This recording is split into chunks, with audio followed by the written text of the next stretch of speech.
तो hey guys, welcome back to our YouTube channel. And जैसा कि आप लोगों ने दो लेक्चर देख लिए होंगे इस चैप्टर के, और ये है आपका लेक्चर नंबर 3 जिसके अंदर अपन बात करने वाले हैं बेसिकली गैमेटोजेनेसिस के ऊपर। ठीक है, यानी एक एक करके देखेंगे। पहले मेल का गैमेटोजेनेसिस देखेंगे कि मेल के अंदर किस तरीके से गैमेट की फॉर्मेशन होती है, और उसके बाद बात करेंगे अपन फीमेल के गैमेटोजेनेसिस के बारे में। ठीक है, तो जैसा कि मैंने आपको सेकेंड लेक्चर में जो पढ़ाया था उसका थोड़ा सा मैं आपको रिकैप याद दिला देता हूँ, रिकैप करवा देता हूँ। हमने पढ़ा था फीमेल का रिप्रोडक्टिव सिस्टम, जिसके अंदर अपन ने क्या क्या देखा था। प्राइमरी सेक्स ऑर्गन देखा था, सेकेंडरी सेक्स ऑर्गन देखा था।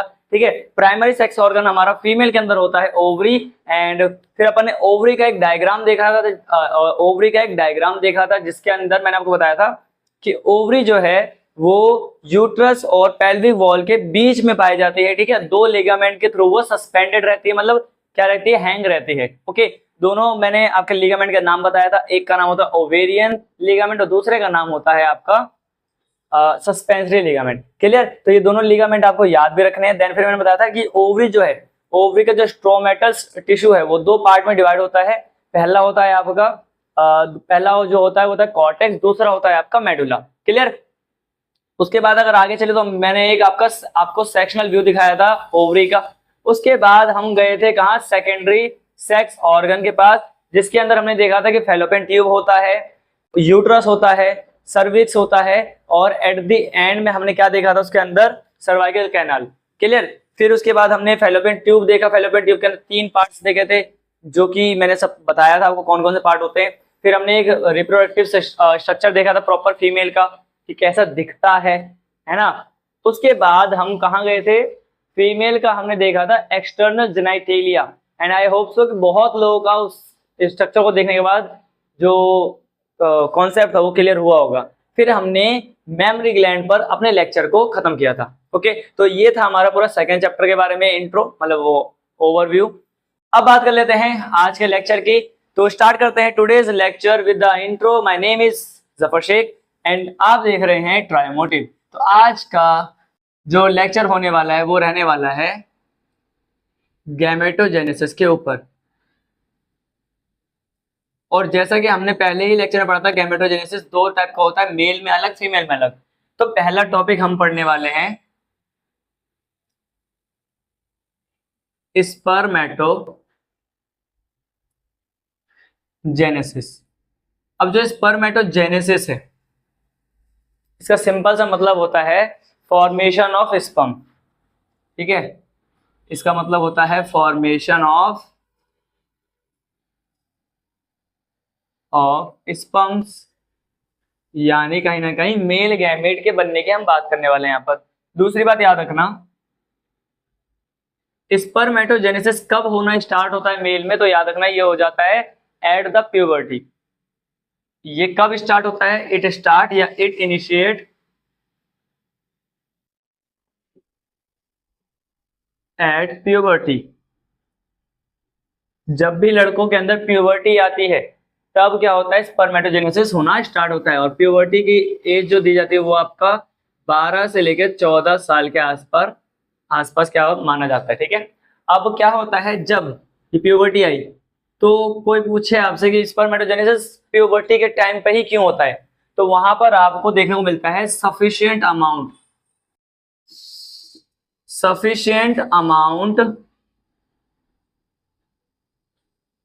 of gonadotropin releasing hormone secreted by hypothalamus। अब अगर आप लोगों को याद हो, 11th क्लास में आपने पढ़ा हो, तो ये गोनेडोट्रोपिन रिलीजिंग हार्मोन क्या करता है, ये निकलता है हाइपोथैलेमस से। अगर आपको याद नहीं है तो देखो साइड में देखते हैं, ये होता है आपका एक हाइपोथैलेमस का स्ट्रक्चर। ये हाइपोथैलेमस है जो हमारे ब्रेन में पाया जाता है। ओके, अब इस हाइपोथैलेमस से कनेक्टेड होते हैं हमारे पिट्यूटरी ग्लैंड। तो ये हाइपोथैलेमस से निकलता है क्या, गोनेडोट्रोपिन रिलीजिंग हार्मोन। ठीक है, अब ये जाता है किसके पास, एंटीरियर पिट्यूटरी के पास। क्या है यहाँ पर, एंटीरियर पिट्यूटरी। और ये एंटीरियर पिट्यूटरी क्या करेगा भाई, ये एंटीरियर पिट्यूटरी निकालेगा LH और FSH। क्या सिक्रेट करवाएगा, LH और FSH। तो ये आपको याद रखना है। LH जो होता है वो होता है ल्यूटिनाइजिंग हार्मोन और दूसरा होता है आपका FSH जो होता है आपका फॉलिकुलर स्टिमुलेटिंग हार्मोन। तो याद ये रखना है आपको, जो LH होता है, आपको अगर याद हो मैंने पहले लेक्चर में बताया था कि लिडिक सेल कुछ होती है, लिडिक सेल। तो याद रखना कि जो ये LH है ये स्टिमुलेट करता है किसको? लिडिक सेल को। लिडिक सेल को स्टिमुलेट करता है, जिसकी वजह से जो लिडिक सेल है ये रिलीज करवाती है किसको? ये एंड्रोजन रिलीज करवाती है बेटा, याद रखना। एंड्रोजन यानी मेजरली हम बात कर रहे हैं टेस्टोस्टेरोन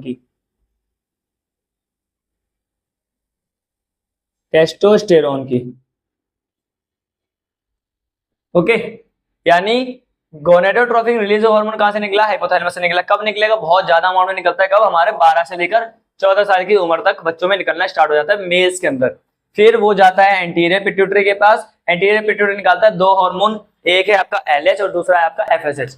LH और FSH जो है ये दोनों हार्मोन के अलग अलग सेपरेट काम होते हैं। जैसे कि LH जो है, LH जाएगा स्टिमुलेट करवाएगा किसको? LH स्टिमुलेट करवाता है लिडिक सेल को, जो कि कहां पाया जाता है? सेमिनिफेरस ट्यूब्यूल वाले पार्ट में, यानी मैं बोल सकता हूँ टेस्टिकुलर लोब्यूल के अंदर ही ये मिलता है, वहां पर इंटरस्टिशियल स्पेस के अंदर। ठीक है, और ये रिलीज करवाता है किसको? एंड्रोजन को। तो ये एंड्रोजन भी हमारे लिए बहुत ज्यादा इंपॉर्टेंट है। Androgen is the group of hormone, और उसमें मेन हार्मोन कौन सा है आपका? टेस्टोस्टेरोन। ठीक है ना, याद रखना ये चीज। उसके बाद आप देखोगे तो क्या होता है? ये FSH क्या करता है? तो आप देखना ये FSH स्टिमुलेट करवाता है, ये भी किसी को स्टिमुलेट करवाता है, इट स्टिमुलेट। और ये वाला जो भी मैं आपको पढ़ा रहा हूँ सारा 11th का टॉपिक है, आपको 12th में पढ़ाना पड़ रहा है क्योंकि तुम लोगों ने पढ़ाई करी नहीं होगी। ठीक है ना, तो FSH जो है ये स्टिमुलेट करवाता है किसको? सर्टोली सेल्स को। ठीक है, एक बार इसने सर्टोली सेल को क्या करा? ट्रिगर करा, तो सर्टोली सेल क्या करेगा? ये भी रिलीज करवाएगा। कुछ फैक्टर्स होते हैं, उन फैक्टर को अपन कहते हैं sperm maturation factor.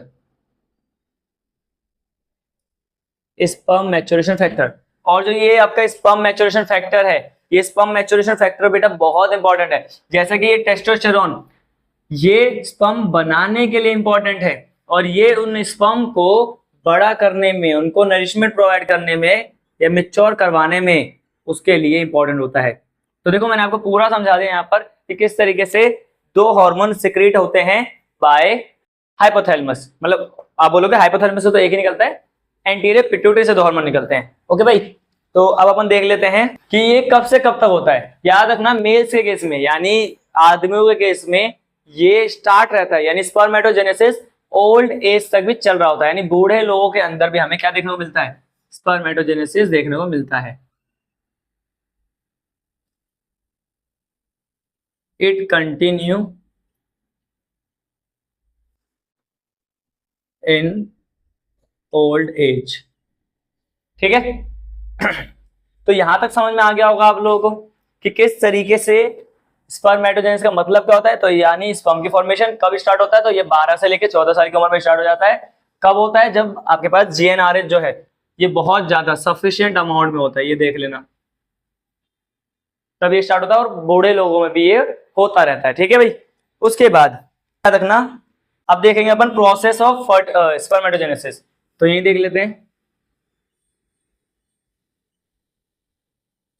Process of स्पर्मेटो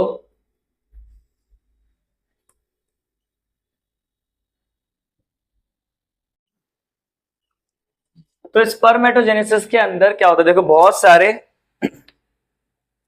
mails के अंदर क्या होता है, बहुत सारे क्या मिलते हैं हमें? स्पर्मेटोगोनिया मिलते हैं।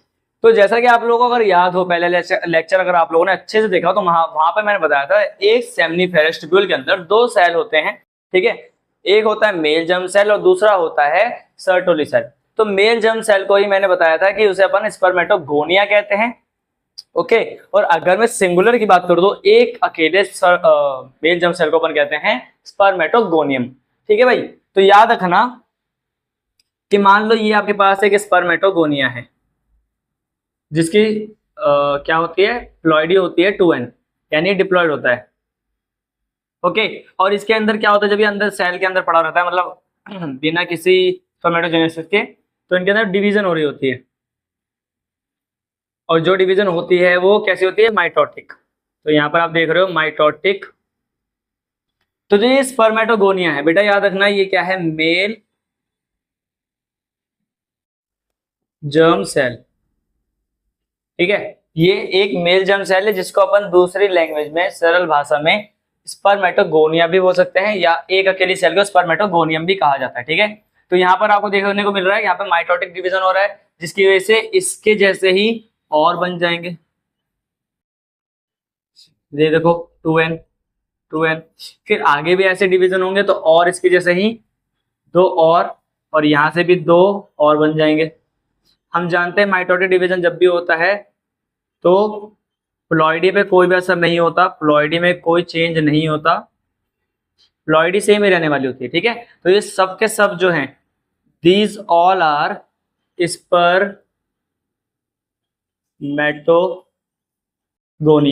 ठीक है, और अगर मैं इस अकेले की किसी एक की भी बात करूं ना, किसी एक स्पर्मेटोगोनिया की, तो इसका अगर मैं बताऊं आपको क्रोमोसोम, तो इसके अंदर कितने मिलेंगे आपको, 44 प्लस XY क्रोमोसोम, क्योंकि ये मेल के हैं, मेल के गैमीट हैं ये, तो यहाँ पर आपको क्या मिल रहा है, 44 प्लस में XY क्रोमोसोम, यानी 46 क्रोमोसोम यहाँ पर आपको देखने को मिल रहे हैं। अब क्या होता है इसी में, जब भी जैसे प्यूबर्टी आता है, देखो प्यूबर्टी के टाइम पर, प्यूबर्टी से पहले भी ये सब चल रहा होता है मेल के अंदर, लेकिन जैसे ही प्यूबर्टी आता है तो प्यूबर्टी में मैंने बताया सफिशिएंट अमाउंट ऑफ GnRH निकलता है, जिसकी वजह से LH-FSH निकलता है और वो लिडिक सेल पे एक्ट करता है, तो यहाँ से एंड्रोजन आएगा। अभी एंड्रोजन जाएगा सीधा किसी भी एक के पास, किसी एक के बाद, मान लो इनमें से कुछ, some of the spermatogonia will convert into primary spermatocyte. ठीक है, उसको अपन नेक्स्ट स्लाइड पे देखेंगे, जब तक इसे आप नोट कर लो। तो बच्चों इसे आपने उतार लिया होगा, अब इरेज करके आगे चलते हैं और देखेंगे किस तरीके से ये स्पर्मेटोजेनेसिस का प्रोसेस पूरी तरीके से होता है।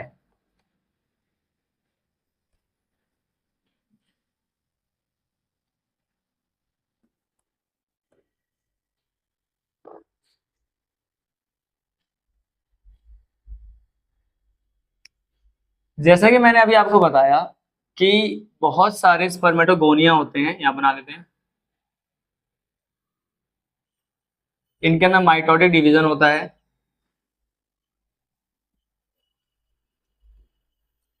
फर्दर माइटोटिक, मतलब ये सारे के सारे माइटोटिक डिवीजन करके अपने रेप्लिकेशन करते रहते हैं। ठीक है, कुछ इस तरीके से, है ना। तो मैं कह रहा हूं इन्हीं में से some of the mitochondria, some of spermatogonium, यहां से किसी एक को उठा लेते हैं इधर। ठीक है, तो यहां पे लिखेंगे अपन एक line, some of spermatogonium become primary spermatocyte. ठीक है, अब जब प्राइमरी स्पर्मेटोसाइट बनता है तो उसके लिए आप एक लाइन याद रखना कि जो इनका मतलब वो है प्लॉइडी, प्लॉइडी में कोई चेंज नहीं होगा, प्लॉइडी बिकम, या फिर लिख लो प्लॉइडी रिमेन सेम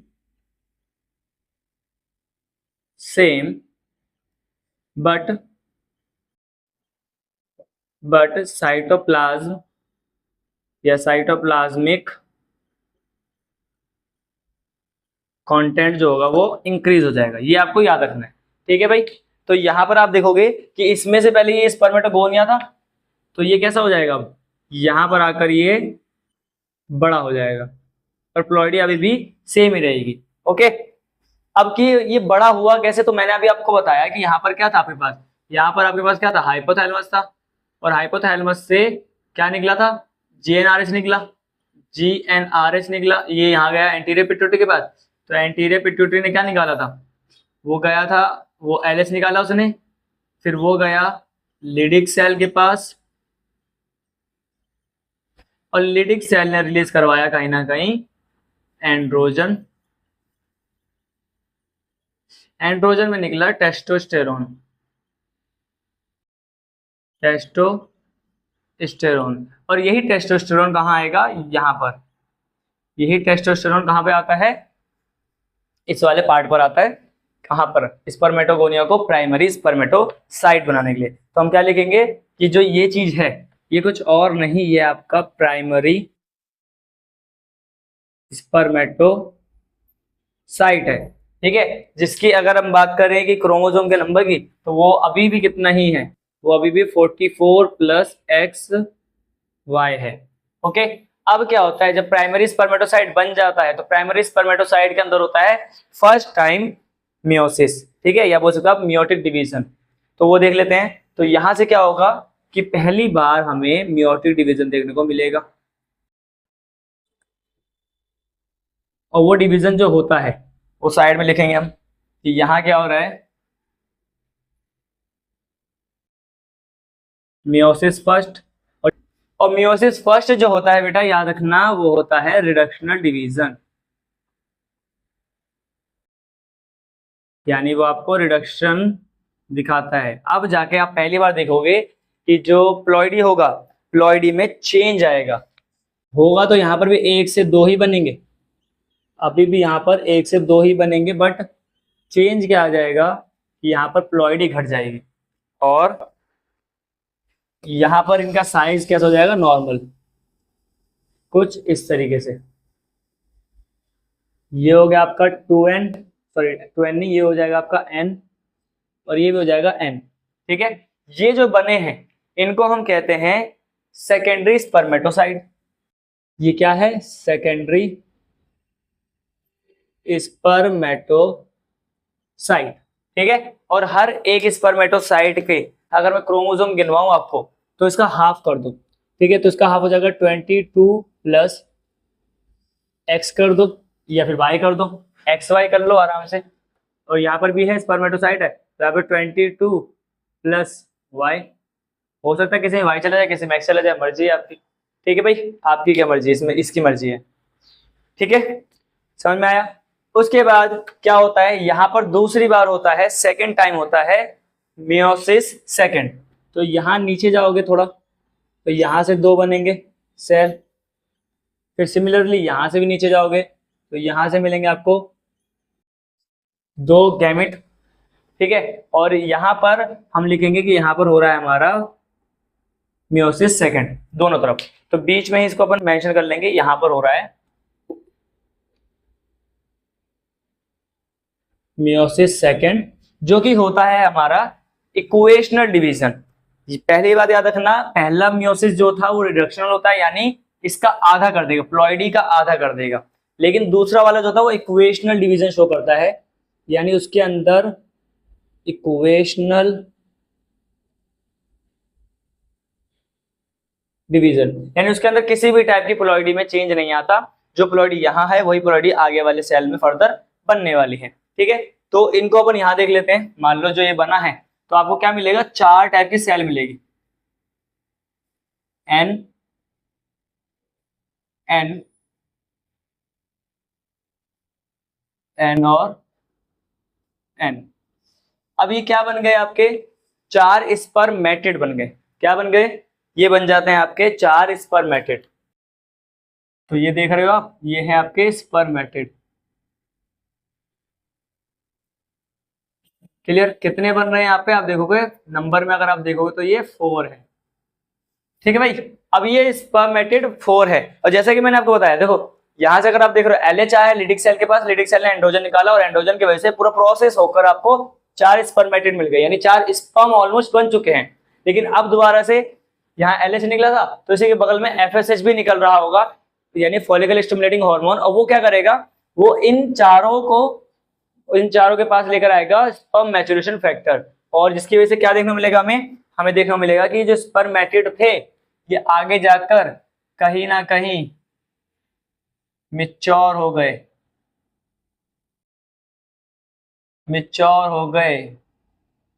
और मिच्योर होकर आपको क्या देंगे, वो 4 स्पर्म देंगे। वैसे मैंने यहाँ पर सबको एक एक करके दिखा रहा हूँ, अब यहाँ से आपको स्पर्म देखने को मिलेगा, ठीक है भाई, कुछ इस तरीके का।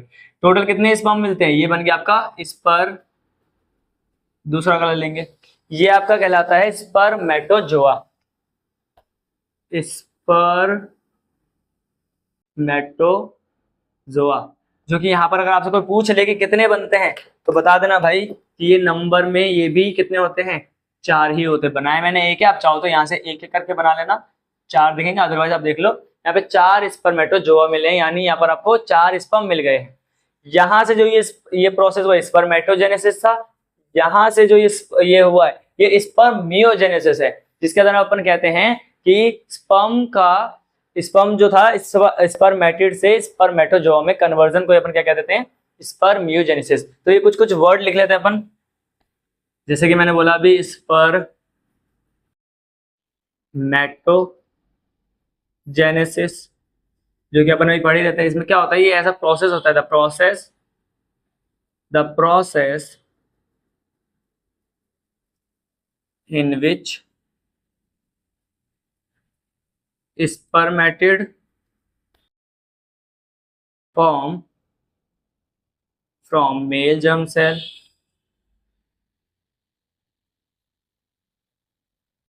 by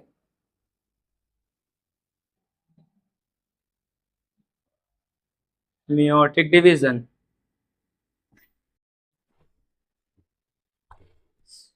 तो बेटा पहला होता है स्पर्मेटोजेनेसिस, जो कि अपन ने देख लिया कि एंड्रोजन की ही वजह से होता है, और बीच में आता है दूसरा प्रोसेस।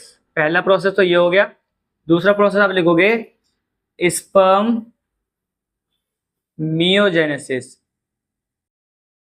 स्पर्मियोजेनेसिस में क्या होता है, स्पर्मेटिड जो थे ना, स्पर्मेटिड से स्पर्मेटोजोआ का बनना ही स्पर्मियोजेनेसिस होता है। तो आप लिखोगे conversion of spermatid into spermatozoa is your spermiogenesis। ठीक है, तो यहां पे भी लिख लेना, ये मेच्योर होके बनता है यहां पर,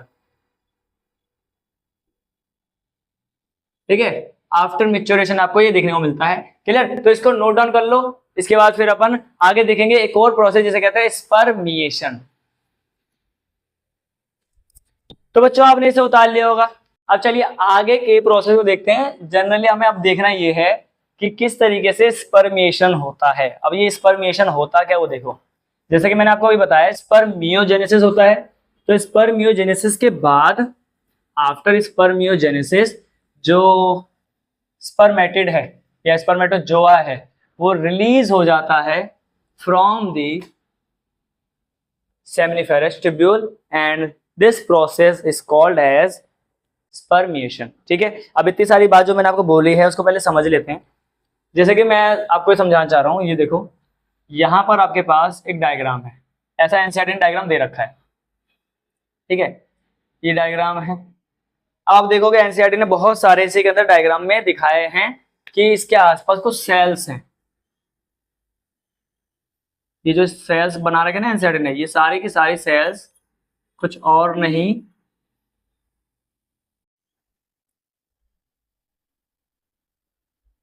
आपका स्पर्मेटोगोनिया है। ओके, अब ये स्पर्मेटोगोनिया है। फिर यहाँ पर अपन बना लेते हैं एक सर्टोली सेल, सॉरी स्पर्म कह रहा हूँ, सर्टोली सेल बना लेते हैं यहाँ पर कुछ इस तरीके से, एक सर्टोली सेल बना लेते हैं, क्योंकि सर्टोली सेल ही क्या निकालेगा, मैच्योरेशन फैक्टर निकालेगा। तो जैसे कि मैंने बोला कि ये आपका क्या है, जैसे कि आप देख रहे हो ये आपका ये पूरा पार्ट स्पर्मेटोगोनिया है।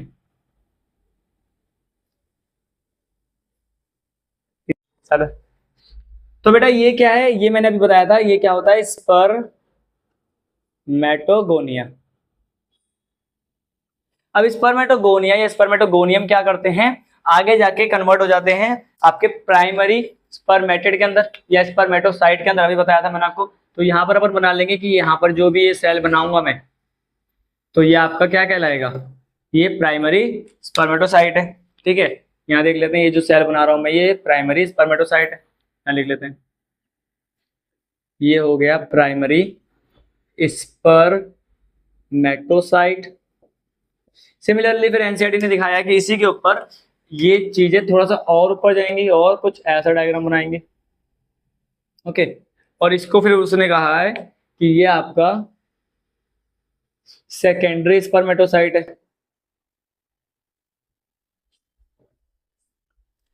एट द एंड जब स्पर्मेटोसाइट सेकेंडरी से आगे जाओगे तो ये देखने को मिलेगा कि ये पूरा गोल हो जाता है। ठीक है, इसको पूरा गोल दिखाया है एनसीईआरटी ने, और इसको कहा है कि वो स्पर्मेटिड है। क्या है वो? स्पर्मेटिड है। तो ये क्या है याद रखना, दिस इज स्पर्मेटिड। अब स्पर्मेटिड से क्या होता है? स्पर्मेटोजोआ बनता है। ठीक है, और मैंने बताया था कि ये जो बीच में बना रखा है मैंने, जो ये बीच में बना हुआ है, ये सर्टोली सेल है बेटे। ये बीच वाला सर्टोली सेल है, जिससे क्या कर रहा है वो? नरिशमेंट ले रहा है। तो अब क्या होगा, एट द एंड आप देखोगे ये स्पर्मेटिड कन्वर्ट हो जाएगा स्पर्म में, जिसका हेड कुछ इस तरीके से एम्बेडेड रहने वाला है इस वाले पार्ट से। ठीक है, तो ये है आपका स्पर्मेटोजोआ, या फिर आप इसी को कह सकते हो स्पर्म। ठीक है भाई, तो ये पूरा प्रोसेस देख लो। यानी हमने देखा स्पर्मेटोगोनिया से प्राइमरी स्पर्मेटोसाइट, फिर सेकेंडरी स्पर्मेटोसाइट, फिर आपका स्पर्मेटिड, और फिर स्पर्मेटोजोआ। तो एनसीईआरटी की ही ये लाइन है। एनसीईआरटी कहती है after spermiogenesis, after spermiogenesis, after spermiogenesis head of spermatozoa embedded into Sertoli cell। ठीक है, क्या होता है? जो स्पर्मियोजेनेसिस के बाद है ना, जो स्पर्म है या स्पर्मेटोजोआ, उसका हेड एम्बेड हो जाता है, मतलब धस जाता है कहां पर? सर्टोली सेल के अंदर। एंड फिर उसके बाद आप लिखोगे रिलीज। जैसे ही मतलब पूरा मिच्योर हो जाएगा स्पर्म, उसके बाद वो रिलीज होता है, release of head of sperm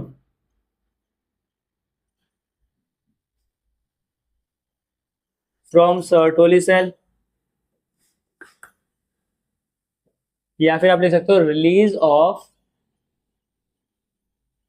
sperm from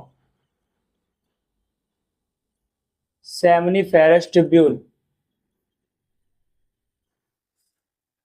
इस प्रोसेस को आप ये भी लिख सकते थे, the process in which sperms head release from the Sertoli cell, या फिर sperm release from the seminiferous tubule is called as sperm spermiation. ये तीनों वर्ड, स्पर्मियोजेनेसिस, स्पर्मेटोजेनेसिस और स्पर्मिएशन, ये सारे के सारे आसपास में ही एनसीईआरटी में आपको देखने को मिल जाएंगे, सारे आसपास में ही है। ठीक है भाई, तो यहां तक समझ में आ गया। अब बात कर लेते हैं स्ट्रक्चर ऑफ स्पर्म की। जनरली एक स्पर्म का स्ट्रक्चर कैसा दिखता है वो देख लेते हैं। तो हेडिंग आ जाएगा अपना अब, स्ट्रक्चर ऑफ स्पर्म। तो अगर मैं स्पर्म के स्ट्रक्चर को दिखाऊं तो जनरल सी बात है, पहले तो सुनो, जो स्पर्म का स्ट्रक्चर होता है वो 4 पार्ट कंटेन करता है अपने पास। ठीक है, तो स्पर्म के अंदर, स्पर्म के स्ट्रक्चर के पास कितने पार्ट होते हैं? पहला तो आपको देखने को मिलेगा हेड। ठीक है, दूसरा आपको मिलेगा नेक, वो भी शॉर्ट नेक होती है। तीसरा आपको मिलेगा देखने को मिडल पीस। चौथा पार्ट आपको देखने को मिलेगा वो है लॉन्ग टेल। ठीक है, ऐसा कुछ 4 पार्ट आपको देखने हैं। ठीक है, फटाफट से इसके डायग्राम को स्टार्ट करते हैं बनाना। तो इसका डायग्राम कुछ ऐसा बनता है।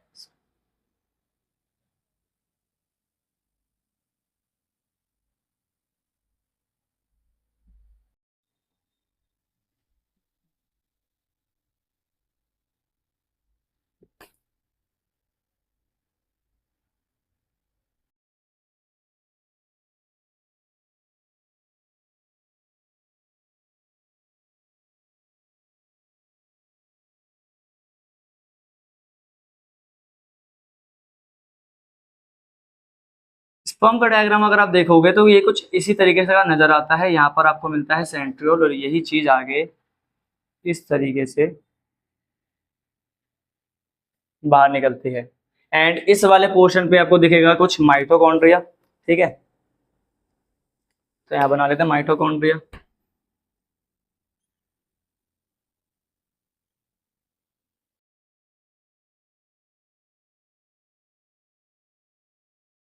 ये माइटोकॉन्ड्रिया 15 से 20 होते हैं, स्पाइरल शेप में होते हैं।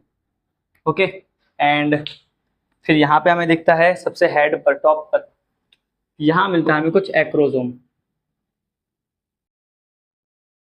ये एक्रोजोम ही बहुत ज़्यादा इंपॉर्टेंट है फर्टिलाइजेशन के लिए। ठीक है, और यहाँ होता है इस न्यूक्लियस का, मतलब सॉरी इस स्पर्म का न्यूक्लियस कुछ इस तरीके से बना लो।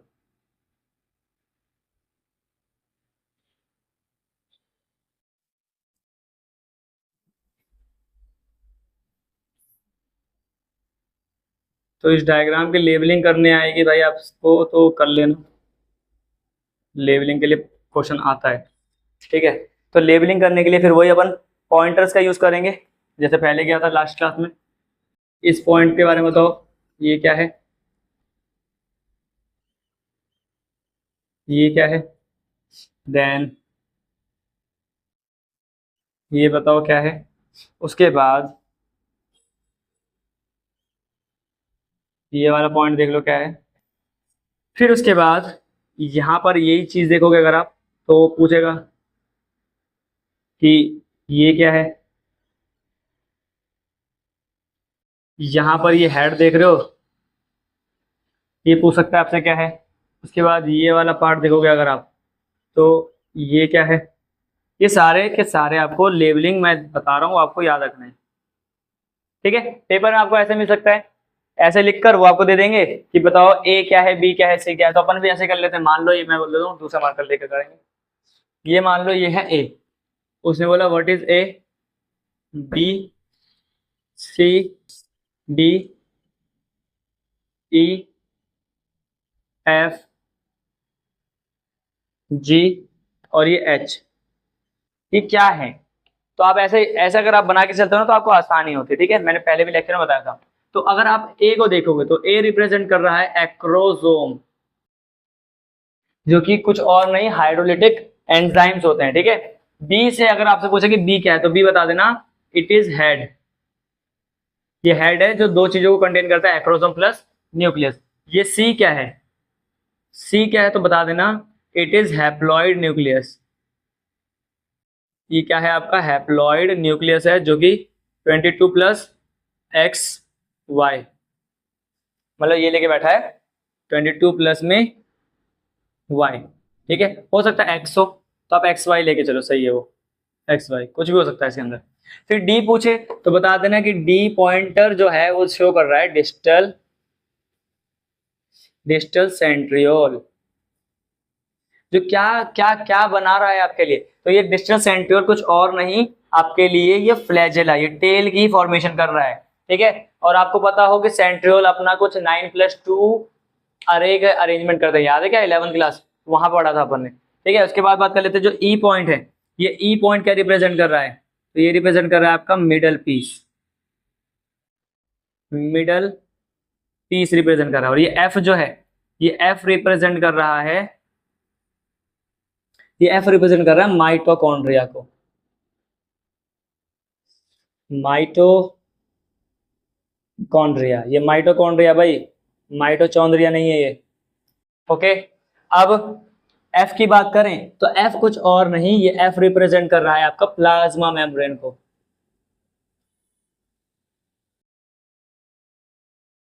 ओके, और लास्ट में जो एच है ये रिप्रेजेंट कर रहा है आपका लॉन्ग टेल, या फिर आप लिख सकते हो टेल। देख लो, तो ये सारे पॉइंटर हमने देख लिए कि कहां पर क्या होता है। अब फटाफट से बात कर लेते हैं कि इनका जो अलग अलग चीजें हैं, जो डिस्टल एंड है या मिडल पीस है या माइटोकॉन्ड्रिया, इनके कुछ पॉइंट्स मैं लिखवा देता हूं, वो भी देख लो आप एक बार। तो बच्चों देखो, यहां पर एक चीज रह गया, तो यहां पर एक चीज मिस कर गया मैं, वो आप देख लो एक बार, वो यही है कि मैंने आपको यहाँ पर डिस्टल एंड तो बता दिया, डिस्टल सेंट्रियोल, बट मैंने ये बताना भूल गया कि यहाँ पर एक और पॉइंटर है, दैट इज नेक। ठीक है, जो सबसे इंपॉर्टेंट पॉइंट लिखवाया था नेक रह गया, वो नेक भी आप मेंशन कर लेना कि यहाँ पर नेक है। ओके, और इस नेक को आप चाहो तो आई से रिप्रेजेंट कर लेना, ये आई है। ओके, और अब बात करें तो एक्रोजोम की, तो एक्रोजोम कहां से बना होता है, कई बार ये पूछ लिया जाता है, तो ये याद रखना, डिराइव्ड फ्रॉम गोल्जी बॉडी। ठीक है, और इसके अंदर हमारे कुछ हाइड्रोलिटिक, ठीक है, हाइड्रोलिटिक या हाइड्रोलिटिक बोल सकते हो, तो यहाँ पर आपको कुछ एंजाइम्स मिलते हैं। ठीक है, जो कि कहीं ना कहीं हेल्प करते हैं, ये हेल्प करते हैं, हेल्प्स इन पेनिट्रेशन। समझे, जब भी ये जाएगा ना फीमेल के एग के पास, तो वहां पर उस एग को डिसॉल्व करने के लिए ये एंजाइम बहुत ज्यादा हेल्पफुल होते हैं। उसके बाद बात कर लेते हैं हम किसकी, माइटोकॉन्ड्रिया की। माइटोकॉन्ड्रिया मैंने अभी आपको बताया था कि 10 से 15 से 20, आप उसे करेक्ट कर लेना, ये 25 से 30 स्पाइरली अरेंज्ड माइटोकॉन्ड्रिया होते हैं, जो क्या प्रोवाइड करते हैं, which provide energy to sperm. ये क्या प्रोवाइड करते हैं, एनर्जी प्रोवाइड करते हैं स्पर्म को। तो यानी कि यहाँ पे आप देख रहे हो, यहाँ पे कुछ 25 से 30 माइटोकॉन्ड्रिया मिल रहे हैं जो एनर्जी प्रोवाइड कर रहे हैं किसको, स्पर्म को, ताकि जो स्पर्म है अपने जो एक फिक्स लोकेशन है वहां तक पहुंच सके, यानी फैलोपियन ट्यूब तक पहुंच सके। ठीक है, और अगर आप यहाँ पे और भी कुछ देखते हो, तो जैसे कि मैंने आपको बताया डिस्टल सेंट्रियोल, तो डिस्टल सेंट्रियोल क्या करता है भाई, ये डिस्टल सेंट्रियोल कहीं ना कहीं 9+2 अरेंजमेंट बनाता है, 9+2 अरे बनाता है। ठीक है, और यही चीज आगे जाकर स्पर्म की मूवमेंट में हेल्प करवाता है, मूवमेंट ऑफ फ्लैजिलेटेड फॉर्मेट। ठीक है, तो आप क्या लिखोगे कि इसी की वजह से क्या बनता है, एक फ्लैजिला की तरह आपको दिख रहा होगा यहाँ पे फ्लैजिला बन रहा है, यानी टेल जिसको कह रहे हैं। तो ये क्या करता है, ये देखोगे तो ये कुछ फ्लैजिलेटेड फॉर्म में मूवमेंट कर रहा होता है स्पर्म, और इसी वजह से वो वेजाइना से फेलोपियन ट्यूब तक ट्रेवल करके यानी मूव करके जा पाता है। ठीक है, तो ये था हमारा पूरा का पूरा गैमेटोजेनेसिस, किसका, सिर्फ और सिर्फ मेल का, यानी हमने देख लिया पूरा स्पर्मेटोजेनेसिस देख लिया, स्पर्म का स्ट्रक्चर देख लिया कैसे बनता है।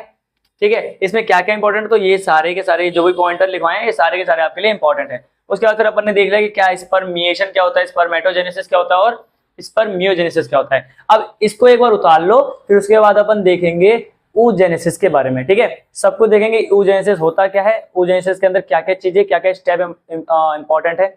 ओके, तो फटाफट से इसको नोट कर लो। चालू है, तो बच्चों आप लोगों ने अभी देख लिया स्पर्मेटोजेनेसिस कैसा होता है, कहाँ होता है, क्या क्या होता है। ठीक है, सारे स्टेप अपन ने देख लिए। अब बात करते हैं oogenesis की। oogenesis काफी बार है ना बच्चों को बहुत ज्यादा तंग करता है, क्योंकि उन बच्चों को समझ में नहीं आता कैसे होगा। तो टॉपिक डालेंगे अपना oogenesis।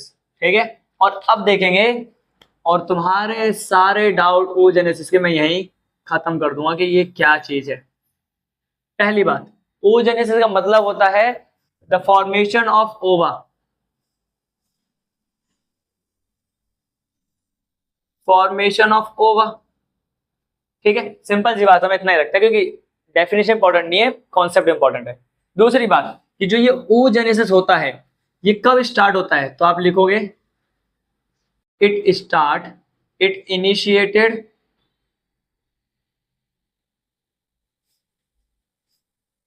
In embryonic stage. It means, ये बहुत इंपॉर्टेंट पॉइंट है कि जो एम्ब्रियोजेनेसिस oogenesis है ये कहाँ स्टार्ट हो जाता है, एम्ब्रियोनिक स्टेज में। यानी अगर मान लो कोई बच्चा है, कोई फीमेल जो है प्रेग्नेंट है, कोई फीमेल प्रेग्नेंट है और उसके पेट में क्या है, बेबी गर्ल है।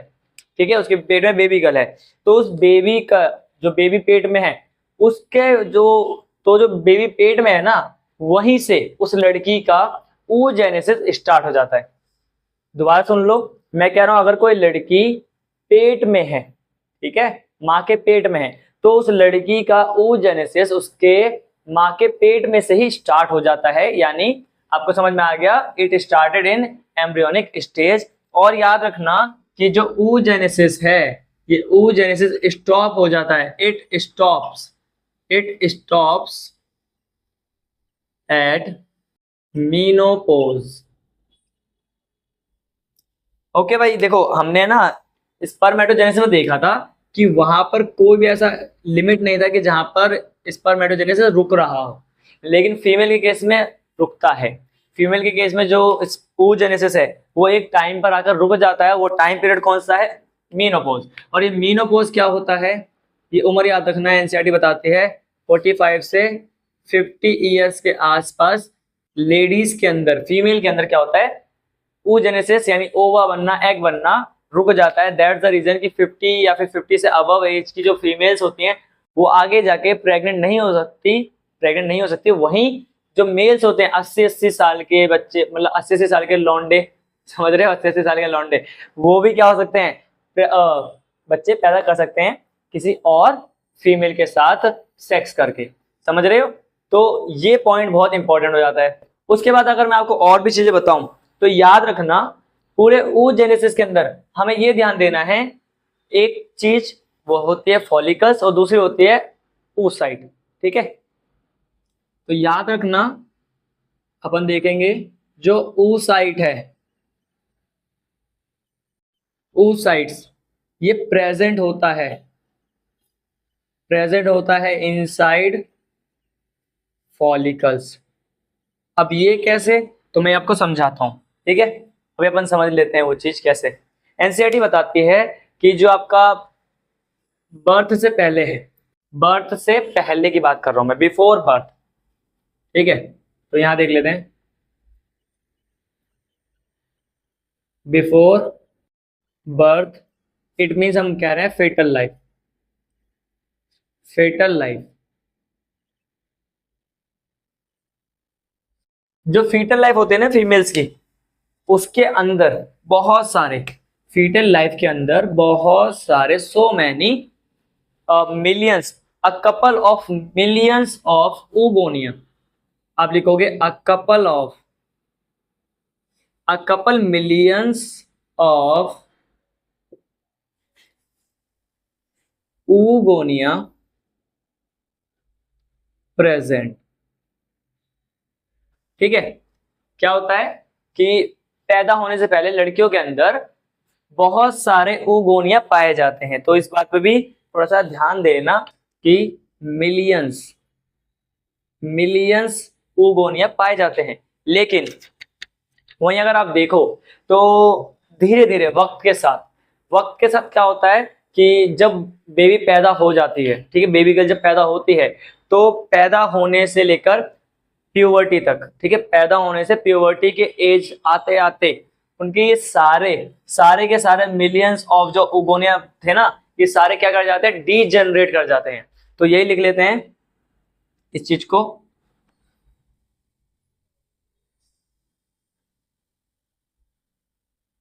बर्थ टू प्यूबर्टी, इसलिए बर्थ टिल प्यूबर्टी, यानी बर्थ से लेकर प्यूबर्टी तक क्या होता है? बर्थ से प्यूबर्टी तक क्या होता है? जो भी मिलियंस ऑफ स्पर्म कह रहा हूं, मिलियंस ऑफ oogonia थे, वो डीजेनरेट हो जाते हैं। क्या करते हैं? आप लिखोगे a large number of oogonia या oogonia लिख लो, डीजेनरेटेड, ठीक है? और आप बताओगे therefore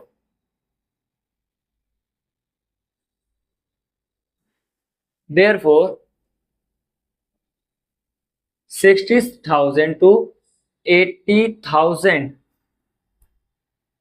oogonia remain in girls, ठीक है, गर्ल्स या फीमेल। क्लियर, ये डेटा देखो, ये सारा एनसीईआरटी का ही डेटा है। ओके भाई, तो याद रखना ये चीज। अब सेम चीज यहां तक आपको समझ में आ गया होगा। अब बात कर लेते हैं थोड़ी सी इसकी डिटेलिंग में। तो आप देखोगे क्या होता है, फीमेल के केस में भी क्या होता है भाई, बहुत सारे उगोनिया होंगे सिमिलर पैटर्न में। ये मान लो ये उगोनिया है, ये उगोनिया है। वैसे तो ये सिंगल है तो हम बोलते हैं ये ओगोनियम है। इसके अंदर क्या होगा, माइटोसिस हो रहा होगा, जैसा कि हमने यहाँ पे लिखा है। माइटोसिस के अकॉर्डिंग क्या होगा, यहाँ से ये 2n बन रहा होगा, ये भी 2n बन रहा होगा, फिर ये आगे जाकर क्या बन रहा होगा, 2n बना रहा होगा, 2n बना रहा होगा, 2n बना रहा होगा। बेटा याद रखना ये माइटोसिस है। कहीं आप लोग बोलोगे भैया secondary polar body, primary polar body, वो सब कॉन्सेप्ट क्या होंगे। तो ये क्या है, ये आपका कुछ नहीं, ये सिर्फ उगोनिया है, उगोनियम ही है। और हम कहाँ की बात कर रहे हैं, ये बात हो रही है हमारी अभी भी वो बच्चा जब पेट में ही होगा। ये सारा क्या है, उगोनिया है सारा। ठीक है, अब इन्हीं में से कोई एक, इन्हीं में से कोई एक सिमिलर पैटर्न में जैसे मेल के अंदर हुआ था ना, इन्हीं में से क्या होगा, कोई एक आगे जाएगा, कोई एक आगे जाएगा और क्या बनाएगा, आपका प्राइमरी oocyte। क्या बनाएगा, प्राइमरी oocyte। मान लो मैं कह रहा हूं ये प्राइमरी oocyte है, तो ये क्या है, प्राइमरी oocyte है। क्या होता है प्राइमरी oocyte, आगे चलकर प्राइमरी oocyte ही थोड़ा आगे जाता है और आगे चलकर इस प्राइमरी oocyte के ऊपर एक लेयर आ जाती है। ठीक है, इस प्राइमरी oocyte के ऊपर आपको एक लेयर देखने को मिलेगी। जनरली अपन ऐसे ही बना लेते हैं, ठीक है। ये एक लेयर बन गई और ये जो लेयर बनाई है, ये लेयर याद रखना, दिस इज ग्रेन्युलोसा लेयर। और ये लेयर याद रखना प्रोटेक्शन का काम करेगी। अब ये मैंने आपको इस तरीके से इसलिए समझाया ताकि आपको जो बेसिक बेसिक डिटेलिंग होते हैं ना, वो उसमें थोड़ा कंफ्यूजन ना हो।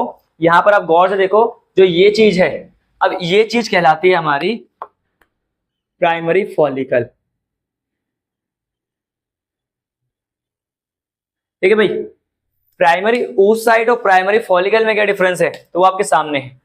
प्राइमरी oocyte सिंपल होता है भाई आपके पास, एक सिंपल, जिसके अंदर अपन ये बोल सकते हैं, देखो यहाँ पर क्या है, ये उगोनिया है, तो इसके पास भी क्या होगा, 44 प्लस एक्स और एक्स। तो यहाँ पे जितने भी होंगे सबके पास 44 प्लस एक्स एक्स होगा। यहाँ पर ये भी है तो इसके पास भी 44 प्लस एक्स एक्स होगा, क्योंकि वाई तो हो नहीं सकता।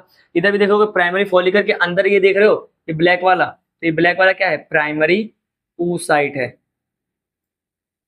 ठीक है, और ये 44 प्लस एक्स एक्स वाला है।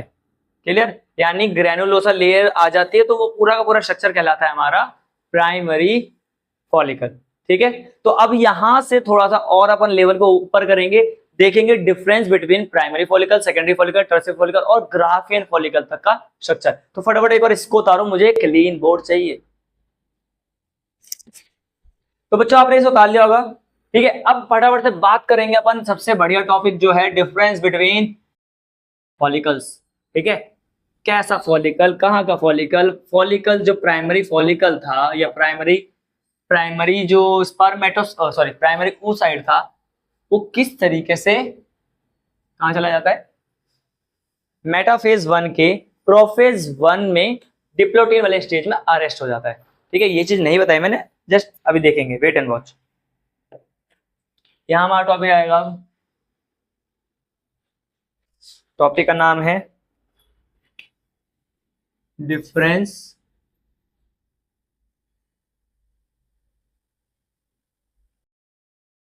Between follicles. अब देखो, सबसे पहले बात करेंगे प्राइमरी फॉलिकल की, फिर उसके बाद बात करेंगे सेकेंडरी फॉलिकल्स की, फिर टर्शियरी फॉलिकल्स, उसके बाद ग्राफियन फॉलिकल,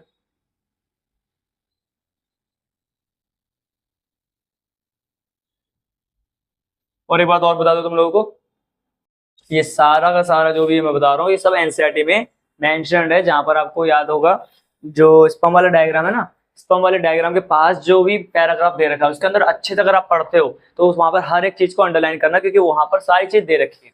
ठीक है, तो अब देखते जो क्या क्या होता है।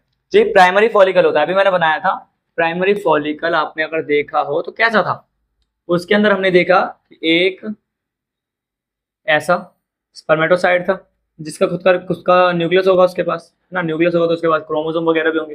फिर उसके ऊपर हमने देखा था कि क्या होती है, एक लेयर होती है, सिंगल लेयर होती है। ठीक है, तो अपन यहाँ पे मेंशन करेंगे ये चीज। तो आप देखो कि प्राइमरी फॉलिकल के अंदर हमें क्या क्या देखने को मिलता है। सबसे पहले सिंगल लेयर ऑफ ग्रैन्युलोसा।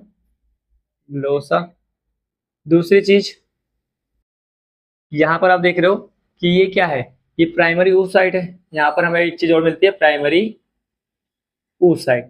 और याद रखना जो प्राइमरी oocyte है ये कहाँ चली जाती है इस केस में, यहाँ पर प्राइमरी फॉलिकल में ही ये चली जाती है आपका उसमें मेटाफेज के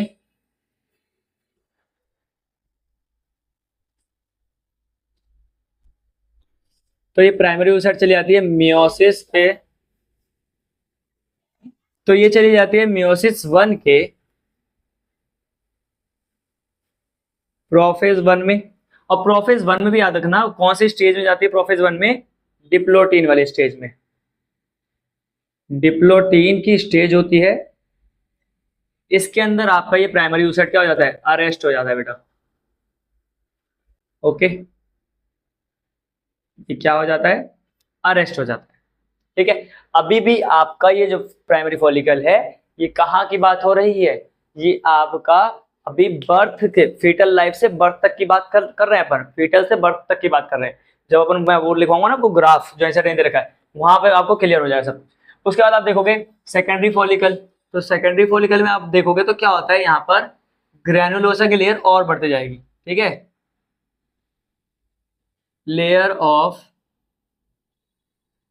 ग्रैन्युलोसा मल्टीप्लाई होता जाएगा। ठीक है, तो यहाँ पर आप डायग्राम देखोगे तो कुछ इस तरीके का दिखेगा कि ये रहा आपके पास प्राइमरी oocyte और इसी के ऊपर आपको मिलेगी एक लेयर और बढ़ा दो। ठीक है,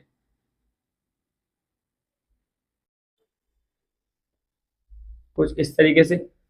ओके, एंड एंड इसी के ऊपर आपको एक और लेयर मिलती है।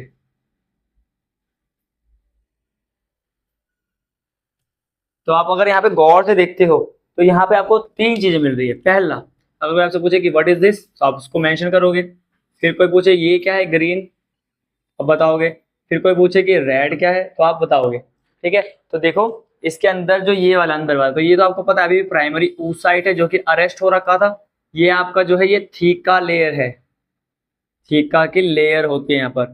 फिर ये जो अंदर की तरफ है ये ग्रीन ग्रीन, तो ये कुछ और नहीं ग्रेनुलोसा की लेयर है। अच्छा, मैंने ग्रेनुलोसा की लेयर कम बनाई है तो आप बेटा थोड़ा सा इसको एडजस्ट करना, क्योंकि यहाँ पे और बनानी थी लेयर, यहाँ पे लेयर और बढ़ जाएगी, मल्टीप्लाई हो रहा है ना,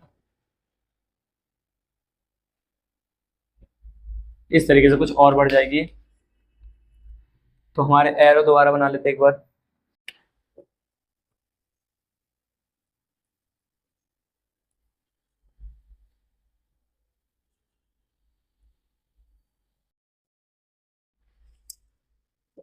और इसके ऊपर बनाएंगे अपन टीका की लेयर, नेमिंग चेंज कर लेते हैं। यहां से आप देखो गौर से एक बार, तो थीका को यहां कर लेते हैं। अब देखो यहां पर ये है more granulosa layer, more layer of granulosa, and ये क्या है, थीका। ओके भाई, एक चीज और याद रखना, जो ये है यहाँ पे प्राइमरी oocyte जो था, यहाँ पर मियोसिस 1 जो है वो स्टार्ट हो जाता है, मियोसिस 1 स्टार्ट्स हेयर। जो यहाँ पे हो गया था ना, अरेस्ट हो गया था, वो यहाँ पर स्टार्ट हो चुका है, क्योंकि अब यहाँ पर क्या हो गया, बेबी बाहर आ चुका है, बर्थ हो चुका है बेबी गर्ल का। अब वहां से क्या होगा, मियोसिस 1 स्टार्ट होगा। ठीक है, अब मियोसिस 1 जैसे ही स्टार्ट होगा, अपन कहाँ देखेंगे, फिर थर्ड फॉलिकल पे चलेंगे। ठीक है, थोड़ा सा दूर बना लेते हैं, यहाँ बनेगा टर्सरी फॉलिकल। इसमें और चेंजेस देखने को मिलेंगे। क्या होगा, जो आपकी थीका की लेयर है, थीका की लेयर क्या हो जाएगी, वो अरेंज हो जाएगी इंटरनल और आउटर, यानी एक्सटर्नल, थीका एक्सटर्नल और थीका इंटरनल के अंदर। तो आप देखोगे यहाँ पे 2 लेयर आ जाएगी। सबसे पहले बनाएंगे अपन, सबसे पहले बनाएंगे यहाँ पर प्राइमरी oocyte। ठीक है, उसके ऊपर बनाएंगे अपन और ग्रेनुलोसा की लेयर बनाएंगे। लेकिन एक चीज याद रखना, ग्रेनुलोसा की लेयर बनाने से पहले एक चीज और इसके अंदर इंट्रोड्यूस होती है, वो है, आप देखोगे कि वो चीज है आपकी फ्लूइड फिल्ड कैविटी, जिसको अपन कहते हैं एंट्रम। ठीक है, तो ये कुछ ऐसा बन गया, और यहाँ पर आप लेयर बनाते जाओ।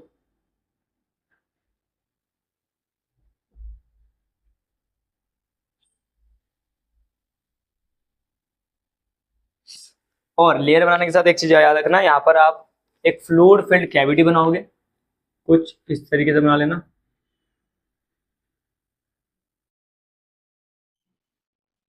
और इसी के ऊपर थीका की लेयर। एंट्रम के लिए दूसरा कलर यूज कर लेते भाई।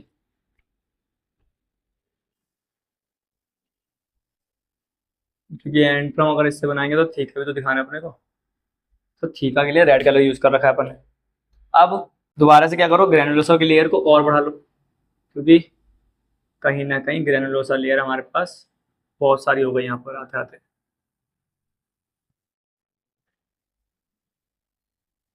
तो आप देखो क्या हो रहा है, यहाँ पर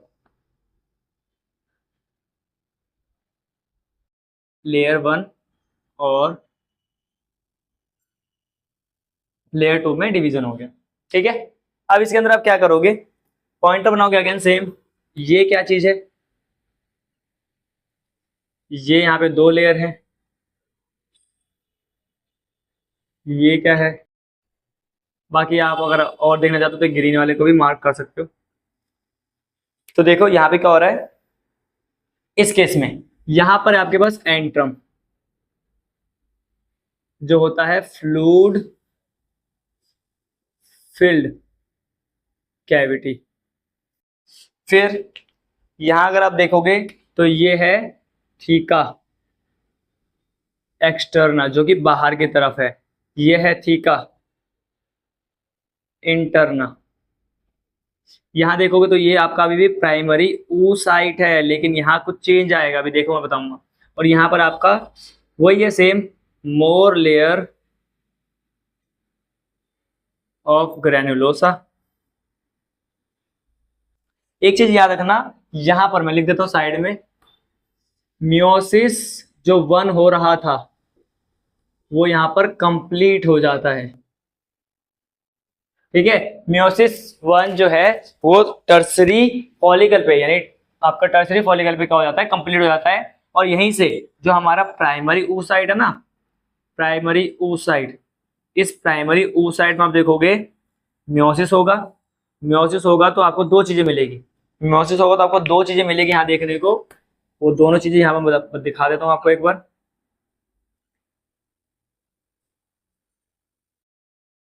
एक तो आपको मिलेगी यहाँ पर, एक तो आपको देखने को मिलेगी सेकेंडरी oocyte, और दूसरा देखने को मिलेगा आपको प्राइमरी या फर्स्ट पोलर बॉडी। तो आप देख सकते हो यहां मिलेगा एक तो first polar body, and second आपको देखने को मिलेगा यहाँ पर सेकेंडरी oocyte। ओके गाइस, तो यहां तक समझ में आया, 3 लेयर बता दी, एक तो primary follicle, secondary follicle, tertiary follicle. ये टर्सरी फॉलिकल कब, ये वो स्टेज है जब जो बेबी है वो प्यूबर्टी के पास आ चुकी है, प्यूबर्टी पे आ गई तभी जाके उसका क्या हुआ है, प्राइमरी oocyte के अंदर मियोसिस कंप्लीट हो चुका है। ठीक है, अब आप देखोगे, अब आप क्या देखोगे कि यहां से एक स्टेप और, अच्छा इसको भी आप देखना, ये लेयर बाय लेयर चल रही है, ये यहाँ से प्राइमरी से सेकेंडरी, सेकेंडरी से टर्सरी, फिर टर्सरी से अपन अब आगे जंप करेंगे, दैट इज ग्राफियन। ठीक है, और ये सारे के सारे जो भी काम हो रहे हैं ये हो रहे हैं in the influence of FSH। तो यहां लिखोगे आप ग्राफियन फॉलिकल्स। सबसे इंपॉर्टेंट यही वाला स्टेप है। इसमें क्या होता है भाई, वही है थीका की लेयर जो है अभी भी सेकंड 2 पार्ट में डिवाइडेड है। एंट्रम थोड़ा सा और एडवांस हो जाता है। उसी के साथ साथ जो ये अपना सेकेंडरी से यहाँ से क्या था, ये प्राइमरी किस में कन्वर्ट हो गया, सेकेंडरी बोर्ड उस साइड में। तो सेकेंडरी के पास एक लेयर बन जाती है, आप बोलोगे कि ये लेयर जो है इसका नाम होता है जोना पेलुसिडा। क्या हुआ,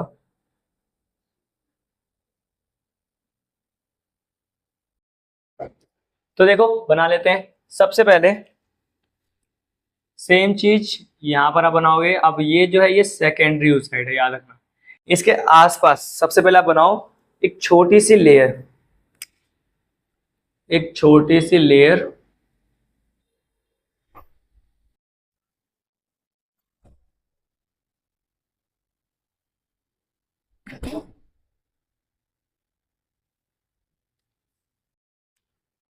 देन इसके ऊपर आप बनाओगे ग्रैन्युलोसा की लेयर।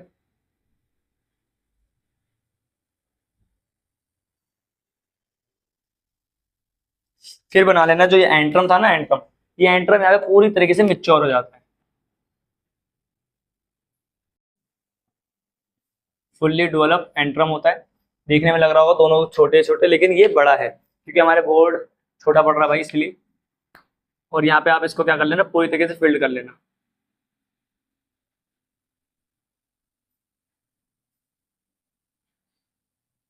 ये क्या होगा, ये पूरी तरीके से फिल्ड रहता है यहाँ से।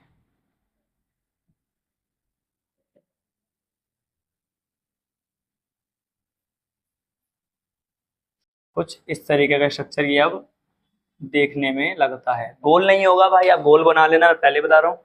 बाकी के आपको यहाँ पर मिलेगा वही थीका एक्सटर्ना, थीका इंटरना, ये सब तो सिमिलरली मिलने ही वाला है। यहाँ जो एक एक्स्ट्रा चीज आपको देखनी है, जो नोटिस करनी है, वो है आपका ये वाला पार्ट, ब्लू पार्ट। तो इसको मैं यहाँ लिख देता हूँ। बस यही एक चीज इंपॉर्टेंट है, और एक चीज और इंपॉर्टेंट है जो कि यहाँ पर है, इसको आप यहाँ लिख लेना। ठीक है, तो ये है आपका जोना पेलुसिडा। जो ये जोना पेलुसिडा है ये क्या है, ये आपका नॉन सेलुलर होता है, याद रखना। यानी ये किसी भी सेल से नहीं बना, पहली बात। और दूसरी बात, ये बनाता कौन है, ये बनाता है secreted by secondary oocyte। It's surrounded, या लिख सकते हो सराउंडिंग इट। ठीक है, यानी ये जो सेकेंडरी oocyte थी ना, यही सेकेंडरी oocyte खुद इसे बना रही है अपने चारों तरफ। ठीक है भाई, तो याद रखना। और एक चीज,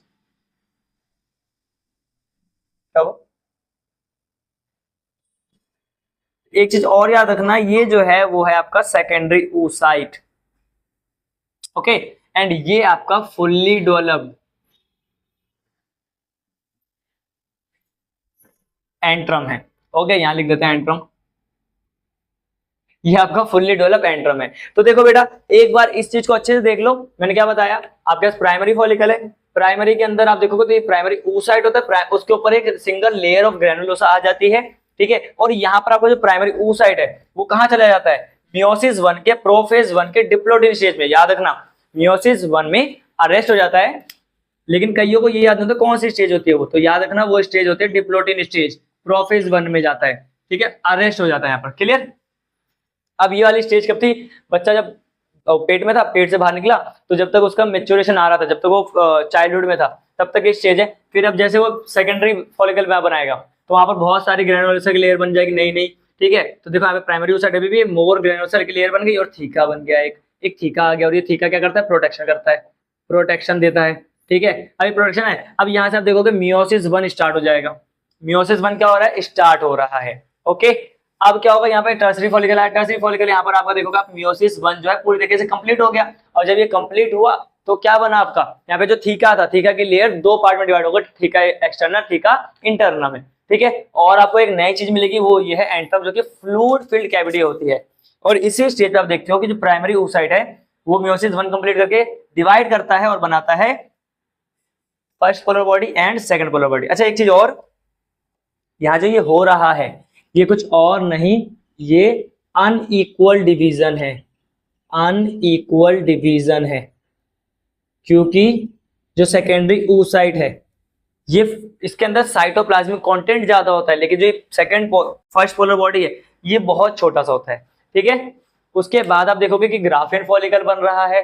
अब ग्राफियन फॉलिकल कैसा होता है, कुछ इस तरीके से होता है, जिसके अंदर सेकेंडरी oocyte होती है, उसके चारों तरफ जोना पेलुसिडा की लेयर आ जाती है, और ये लेयर कौन बनाता है, वो लेयर बनाने वाला खुद सेकेंडरी oocyte होता है, ओके।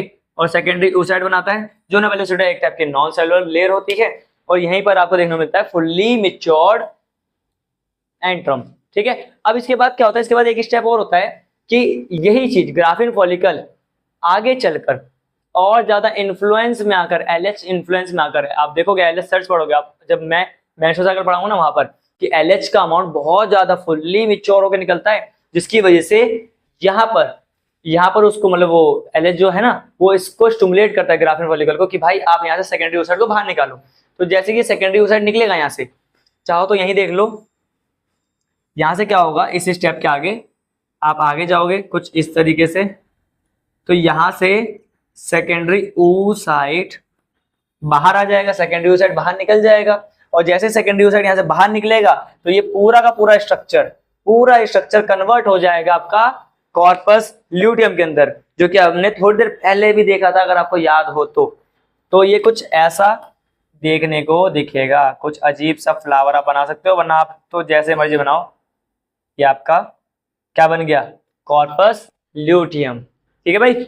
याद रखना ये जो भी प्रोसेस हो रहा था, ये पूरा प्रोसेस हो रहा था in the presence of follicle stimulating hormone, क्योंकि कहीं ना कहीं ये जो भी हो रहा है oogenesis, ये कब हो रहा होगा, जब गोनेडोट्रोपिन रिलीजिंग हार्मोन निकल रहा होगा, जैसे कि मेल के अंदर निकल रहा था वैसे ही फीमेल के अंदर भी निकल रहा होगा, ठीक है।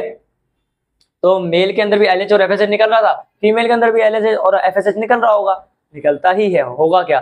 तो एफएसएच क्या करवा रहा है, एफएसएच तो फॉलिकल्स बनवा रहा है, और एलएच क्या करवा रहा होगा वो चीज अपन देखेंगे मेंस्ट्रुअल साइकिल के अंदर, ठीक है भाई। तो याद रखना ये इंपॉर्टेंट काम। और एक चीज बता देता हूँ, जैसे जैसे ये फॉलिकल्स बढ़ते जा रहे हैं, जैसे जैसे फॉलिकल बढ़ते जा रहे हैं, वैसे वैसे ग्रेनुलोसा की लेयर बढ़ते जा रही है, और जैसे जैसे ग्रेनुलोसा की लेयर बढ़ रही है वैसे वैसे ही वो ग्रेनुलोसा की लेयर सिक्रीट करवाती है एस्ट्रोजन को, ठीक है। ये चाहे तो आप साइड में लिख लेना, ग्रेनुलोसा की लेयर जो है वो सिक्रीट करवाती है एस्ट्रोजन को, ठीक है। तो ये एक बार नोट कर लो, फिर उसके बाद अपन एक दोबारा से जो एनसीईआरटी ने ग्राफ दिया है वो देख लेंगे इसका पूरा, फिर हमें और क्लैरिफिकेशन मिल जाएगा।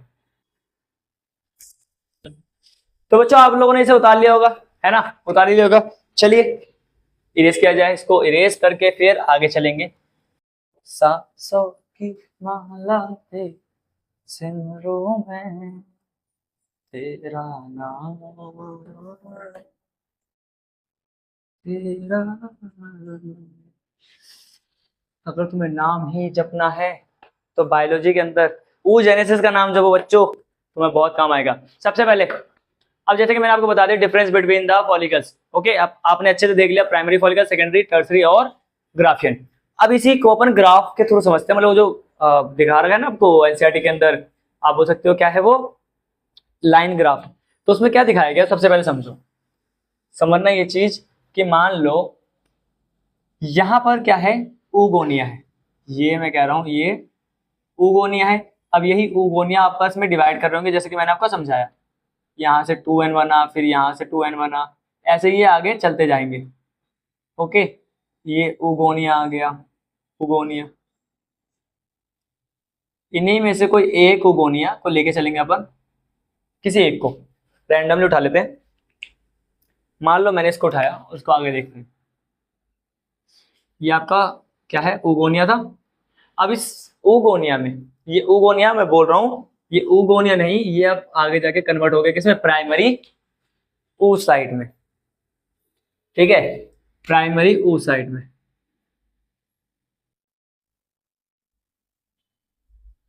जैसा कि मैंने बताया, जो प्राइमरी oocyte होता है, प्राइमरी oocyte ही आपका कुछ और नहीं, प्राइमरी फॉलिकल भी कहलाएगा। ठीक है। अब ये प्राइमरी फॉलिकल कब तक कहलाएगा भाई? आपके मेच्योरिटी के तक, मतलब प्यूबर्टी तक ये कहलाएगा ही कहलाएगा। यानी आप ये कह सकते हो कि कहीं ना कहीं ये प्रोसेस कब तक होगा? ये आपका जो पार्ट है, ये प्राइमरी oocyte बना, और यहीं पर मैंने बताया था कि ये कितना बच जाएगा, 6K से 60K से 80K तक आपका प्राइमरी oocyte बचता है।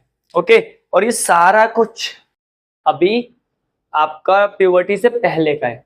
ओके, अब जैसे प्यूबर्टी आया, मतलब प्यूबर्टी से पहले का चल रहा है, और ये भी देख लो, यहीं पर मैंने आपको बताया ये कहाँ चला जाएगा, ये चला जाएगा मियोसिस 1 के, प्रोफेज 1 के डिप्लोटीन स्टेज में चला जाएगा, डिप्लोटीन के स्टेज में चला जाएगा। ये सब देखो बहुत अच्छा समझ में आ गया।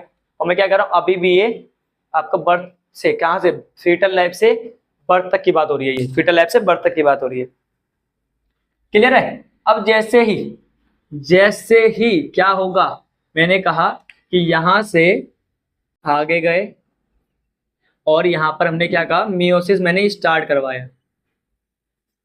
जैसे ही मैंने कहा कि मियोसिस यहां पर मियोसिस स्टार्ट हुआ, तो मियोसिस स्टार्ट होने का मतलब ही क्या है कि ये कहां पहुंच गया, अब ये बन गया आपका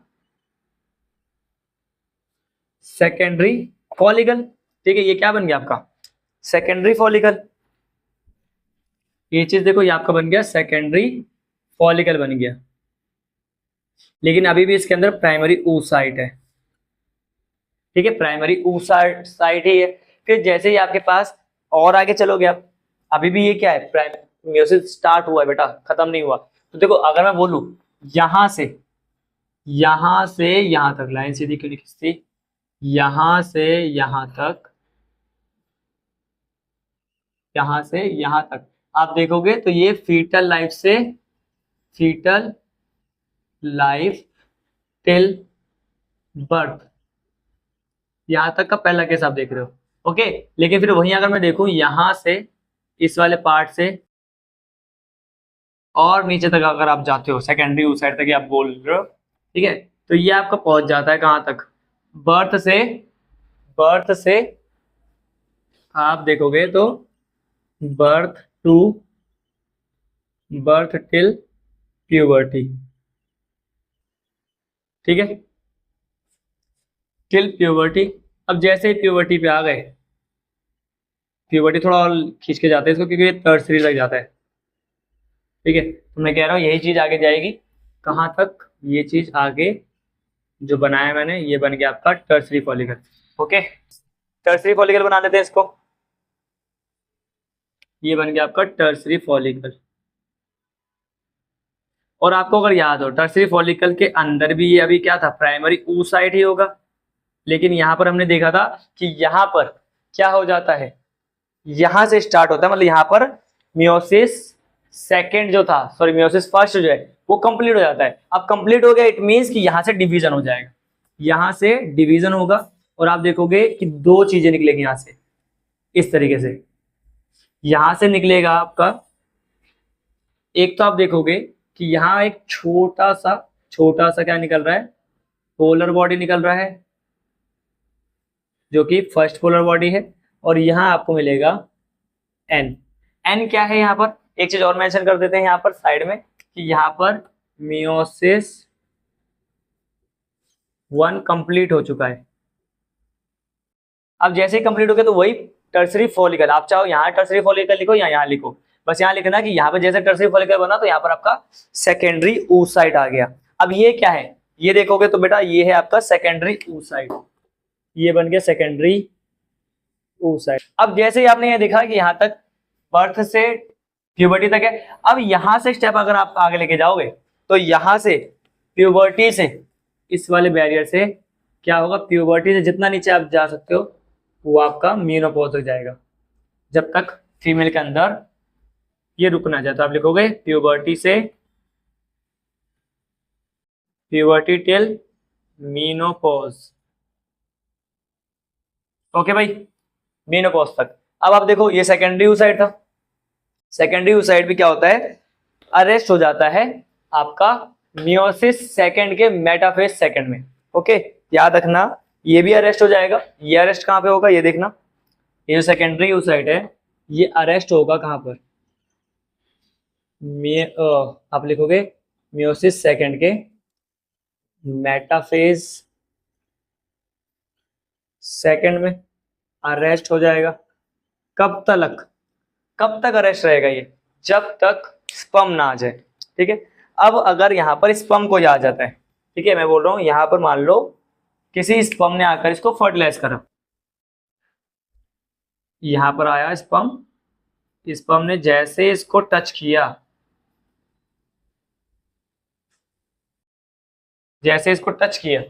क्या होगा, यहाँ से फर्दर मियोसिस सेकंड होगा, और मियोसिस सेकंड जैसे होगा, जैसे स्पर्म इसको टच करेगा सेकेंडरी oocyte को, वैसे ही यहाँ पर फर्दर डिवीजन होगा और आपको मिलेगा इस बार एक और छोटा सा सेल जिसे कहते हैं सेकेंड पोलर बॉडी, और यहां मिल जाएगा आपको ओवम। ठीक है भाई, अब काफी बच्चे बोलते हैं भैया ओवम मिल गया लेकिन स्पर्म तो यहीं पीछे रह गया, लेकिन नहीं, याद रखना स्पर्म समझो सेकेंडरी oocyte जो था उस पर जैसे स्पर्म आके टच करेगा ना, तो सेकेंडरी oocyte में से सिर्फ और सिर्फ सेकेंड पोलर बॉडी बाहर निकलती है, और वो पूरा का पूरा स्ट्रक्चर अपने आप ही स्पर्म के साथ कन्वर्ट हो जाता है किसके अंदर, ओवम के अंदर। तो आप अगर यहाँ पे देखना चाहो तो ये डायग्राम कुछ ऐसा दिखेगा कि ये रहा ओवम, ठीक है, ये ओवम है, और यहीं पर अटैच हो जाएगा आकर कौन, स्पर्म भी यहाँ पर फ्यूज रहेगा। ठीक है, यहाँ पर स्पर्म क्या है, फ्यूज रहेगा। ठीक है भाई, तो ये पूरा का पूरा एक सिस्टम था जो कि अपन ने देख लिया किस तरीके से फीमेल के अंदर क्या होता है, oogenesis होता है। तो जरा गौर से देखो दोबारा, ये पूरा अगर आप देखोगे तो ये oogonia था, मैंने पहले ही बताया था, 2 बार देख चुके अपन। अब ये oogonia है, फिर ये इनमें से कोई एक आगे गया तो वो प्राइमरी oocyte हुआ। अब प्राइमरी oocyte के आसपास एक लेयर आ जाती है जिसको ग्रैनुलोसा लेयर कहते हैं, और ये प्राइमरी oocyte पहले तो बहुत सारा होता है, यहाँ पे पहले कितना होता है, मिलियंस होता है, लेकिन जब फीटल लाइफ से बच्चा पैदा हो रहा होता है तब तक आते आते कितना हो जाता है, वो 60,000 से 80,000 बचता है। फिर वो कहाँ से जाता है, अरेस्ट हो जाता है मियोसिस 1 के प्रोफेज 1 के डिप्लोइडल स्टेज के अंदर। फिर वही क्या होता है भाई, आपका मियोसिस स्टार्ट होता है यहाँ पर कब, जब आप देखोगे आपका सेकेंडरी फॉलिकल बनता है, उसके बाद टर्सरी फॉलिकल पे आते ही ये मियोसिस सेकंड मतलब फर्स्ट खत्म हो जाता है, और आपको 2 चीजें मिलती है, polar body, first polar body and secondary oocyte। फिर वो सेकेंडरी oocyte के पास जैसे स्पर्म आता है तो वो दोबारा से डिवीजन करता है और बनता क्या है आपका second polar body and ovum. तो याद रखना यहाँ पर एक चीज लिखा नहीं मैंने, यहाँ लिखोगे आप मियोसिस 2, मियोसिस सेकंड। क्लियर भाई, समझ में आ गया। तो यहाँ पर अगर आप देखोगे तो यहाँ पर हमने oogenesis को खत्म कर लिया, पूरी तरीके से oogenesis हमने कर लिया है। ओके भाई, क्लियर। तो ये था हमारा पूरा का पूरा गैमेटोजेनेसिस के ऊपर एक डेडिकेटेड डिटेल्ड लेक्चर। ठीक है, अगर फिर भी आपको कुछ ना समझ में आया हो तो आप प्लीज एक बार कमेंट में हमसे ये पूछ सकते हो कि भाई यहाँ पर भैया ये वाला पार्ट समझ में नहीं आया। ठीक है, वरना अगर फिर भी आपको डाउट रह जाता है तो वीडियो को रिवाइंड करके देख लेना मेरे भाई, बहुत अच्छे से चीजें समझाने की कोशिश करिए, समझ में आ जाएगा। ओके, नेक्स्ट लेक्चर में मिलेंगे अपन मेंस्ट्रुअल साइकिल के साथ, और मेंस्ट्रुअल साइकिल करने से पहले एक बार ये पूरा का पूरा पार्ट आप एनसीईआरटी से रीड करके आना जरूर से, ताकि आप लोग को थोड़ी बहुत क्लियरिफिकेशन मिल जाए। ठीक है, तब तक के लिए पढ़ते रहिए और आगे बढ़ते रहिए।